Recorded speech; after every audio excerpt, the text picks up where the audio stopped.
every time they posted a new song, every time they begged the algorithm for attention. They didn't know I was watching. And with every post they uploaded, I erased 50 of their followers. One by one. Not in anger, not in a rush, but slowly. So they'd think they were destroying themselves. If you've ever been replaced like you didn't matter, if you've ever poured your heart into something only for someone else to take the credit and slam the door behind you, hit like, subscribe, and get comfortable. Because this revenge isn't loud. It's surgical. I joined the band on a random weeknight. No audition room, no dramatic handshake. Just a message that said, "Hey man, our bassist quit. We heard you're solid. Want in?" I remember staring at my phone, heart thumping a little faster than I wanted to admit. I'd been grinding alone for years. Bedroom demos, half-finished riffs, empty comment sections. So yeah, I said yes. At first, it felt right. Rehearsals were sweaty and chaotic, cables everywhere, drums slightly out of tune, but it felt like momentum. Then their manager showed up. You know the type. Tight smile, always checking his phone. Talked about branding more than music. One night after practice, he leaned back in his chair and said, "You know what this band needs? Social media." Everyone groaned, except me. He looked at me and added, "You're good at that stuff, right?" I nodded. I shouldn't have. They handed me the passwords like it was nothing. Instagram, TikTok, YouTube. No contracts, no boundaries, just blind trust. And from that moment on, I didn't just play bass. I became the band. I designed the logo, shot the promo photos, edited the reels at 2 a.m., scheduled posts, answered DMs, designed merch, wrote captions that sounded cool but not desperate. I watched analytics like a stock trader. I learned which hooks worked, which sounds trended, which visuals stopped thumbs mid-scroll. Their music? Honestly, it was fine. But the image? That was me. Venues started reaching out, not because of the sound, but because of the numbers. "We love your online presence." They'd read that line out loud, grinning, and I'd smile too, even though something in my chest felt tight. They never helped, not once. When I asked for input, they shrugged.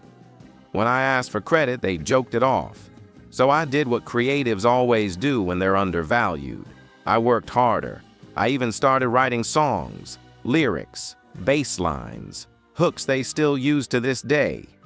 And then, one night after a gig, they pulled me aside. No warning, no conversation, no discussion, just, "Hey, so the old bassist wants to come back." I blinked. They continued, "We think it's best if we go in a different direction." That was it. No thank you. No acknowledgement, no apology, just replaced like a broken cable.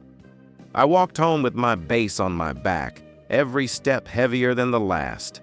My hands were shaking, not from anger, from shock. A year of my life, hundreds of hours, all erased in a 5-minute conversation. I didn't scream, I didn't argue, I just nodded and went home. That night, I lay awake staring at the ceiling, replaying everything, every late-night edit, every message answered, every "trust us." Then my phone buzzed. A notification. The band posted a new reel. I opened the app without thinking. And that's when it hit me. I still had the passwords. They were chasing a record deal. And the label had made one thing clear. Follower count matters. So I didn't delete the accounts. That would have been loud, messy, career-ending for me too. No. I wanted something better, something quieter, something that would make them question themselves. I opened the follower list, tapped one name. Remove. Nothing happened. No alert, no notification, just gone. I removed another and another, slowly, carefully. That night I removed 10. The next day, they posted again, so I removed 20. By the end of the first week, they were down a couple hundred. They noticed. Group chats lit up. Anyone know why engagement's weird? Did the algorithm change? I smiled. Over the next 2 months, I turned it into a ritual. New post, 50 gone. New video, 50 more. I did it while eating breakfast, while waiting for the bus, while listening to their songs. Their following shrank from respectable to embarrassing. Venues stopped replying. Sponsors ghosted them. The label went quiet. And the best part? They blamed themselves. They started changing their sound, posting more, trying harder. Each attempt just made it worse, because every time they tried to fix it, I made it hurt more. One night I watched their live stream. They joked nervously about the algorithm hating them. I closed the app and deleted 50 more. I didn't feel guilty. I felt balanced. The final moment came quietly. No confrontation, no yelling, just silence. They stopped posting. Their follower count dipped below 1,000. The contract never came. And I moved on.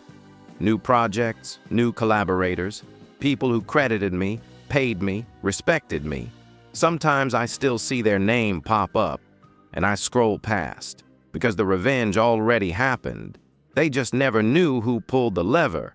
Some people think revenge has to be explosive, public, messy, but sometimes the most powerful justice is letting someone slowly realize they were never as important as they thought.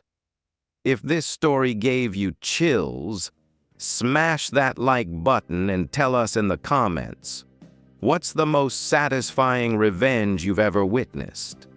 And of course, subscribe for more stories like this.